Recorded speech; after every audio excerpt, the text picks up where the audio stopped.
Okay, I'm now ready to wire up the power amp section of the chassis. Some of the problems I'm going to have to deal with here are, since this is a reused transformer, my primary windings for the output transformer are not going to reach. I'm going to have to put an extender on a few of these wires. The choke looks like it'll work. Also, this capacitor hole right here, I tried to drill it out a little bit wider, but unfortunately it's about as wide as the widest bit that I have. So I didn't widen it very much. And as you rotate it, I want to get that negative end closer over here so I can mount my capacitor and resistor for the cathode on the power section, cathode biasing. But if you notice, as I do that, these terminals get closer and closer to the chassis. I did drill a few holes here so I can shift this down one, and then I hope that I'll be okay. But other than that, I have some grounding wires to run, my 100 ohm resistors, my screen grid resistors here, and my input grid resistors here. And then the feed lines over to, from the rectifier tube and into the preamp chassis.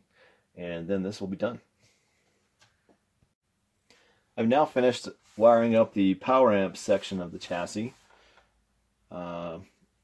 Notable things, we've got my first ground wires coming in, one across here.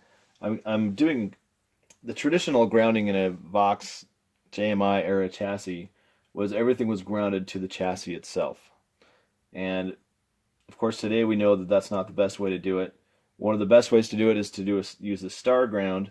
And so I've kind of created a star ground over here where the high voltage center tap comes back to the chassis. And I'm going to try to have about 3 or 4 ground points and bring all those ground points back to here. And hopefully that will give me a nice quiet amplifier operation. So what's left to do? I have to wire up my tag boards, put the components on the tag boards. Got one here for an example.